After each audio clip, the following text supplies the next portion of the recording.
allons continuer avec le Sans frontières du jour. Et aujourd'hui, direction Jérusalem, où nous attend notre correspondant Franck Genozo.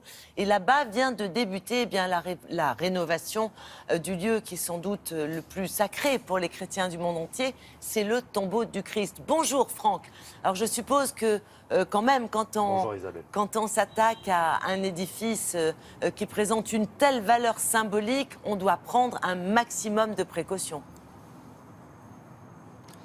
Oui, c'est certain, et je peux vous dire que quelques-uns des meilleurs spécialistes au monde en matière de rénovation sont actuellement au chevet de ce monument. Un monument très abîmé par le temps. D'abord, il y a par exemple eu en 1927 ici à Jérusalem un énorme tremblement de terre qui avait fait plus de 400 morts et qui avait fragilisé certains des édifices de la ville. C'est le cas pour le tombeau du Christ qui depuis porte une espèce de ceinture de fer, une armature d'acier pour éviter qu'il ne s'effondre. Et puis un monument abîmé également, vous allez le voir, par le passage de centaines de milliers de fidèles et de touristes chaque année à l'intérieur du Saint-Sépulcre.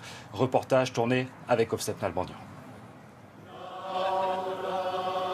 Derrière les remparts de la Sainte Jérusalem, chez les chrétiens, quelle que soit la cérémonie, quelle que soit la procession, la destination est toujours identique. La basilique du Saint-Sépulcre, l'édifice qui accueille le tombeau du Christ, lieu de pèlerinage pour les fidèles du monde entier, transformé depuis quelques semaines en un gigantesque chantier.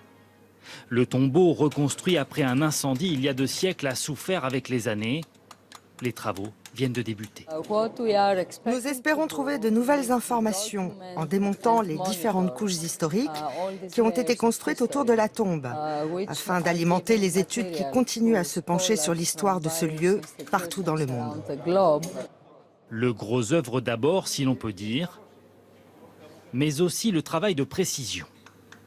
Un petit miracle, car les 6 communautés chrétiennes qui régissent les lieux ont mis presque un siècle à se mettre d'accord pour retaper le monument, fragilisé par le tremblement de terre de 1929, mais aussi par les touristes qui se pressent pour le contempler.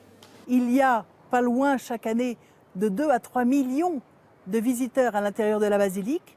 Il dégage du gaz carbonique par le fait de la respiration, par la sudation corporelle. Et en fait, ce gaz carbonique, atteint les mortiers en les dissolvant. Ils deviennent friables. Les cierges, eux aussi, ont fragilisé les parois, créant un choc thermique entre le jour et la nuit. Même provisoirement défiguré par le chantier, le lieu devrait rester accessible aux touristes. Je ressens en permanence le besoin de venir ici, sur la tombe du Christ. C'était l'objectif de ma vie de venir ici, de ressentir cette atmosphère spéciale, si spéciale. Fin des travaux prévus début 2017. Le Saint-Sépulcre retrouvera alors la splendeur qui sied à un des lieux les plus sacrés du monde. Alors Franck, on l'a vu, ce tombeau est en partie démonté pour les travaux de rénovation. Est-ce qu'il sera reconstruit à l'identique ?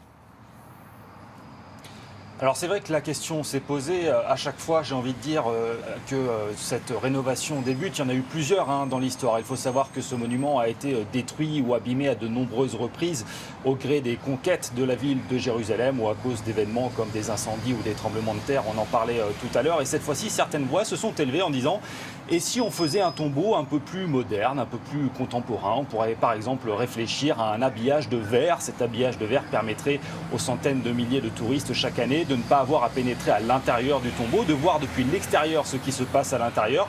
Mais cette option a été écartée, notamment par les religieux orthodoxes, pour un point très précis. Vous savez que le tombeau du Christ, chaque année, est le théâtre de ce qu'on appelle la cérémonie du feu sacré ici à Jérusalem. Le feu renaît en quelque sorte de lui-même à l'intérieur du tombeau pour symboliser la renaissance du Christ. Et certaines voix, des mauvaises langues, disent que s'il y avait eu un habillage de verre, on aurait pu voir qu'il y avait parfois une assistance extérieure pour faire renaître ce feu. Voilà pourquoi les orthodoxes notamment ont préféré reconstruire ce tombeau à l'identique pour qu'il conserve en quelque sorte sa part de mystère. Part de mystère qui est toujours là. On vous souhaite une bonne journée. Merci à vous Franck et à très bientôt.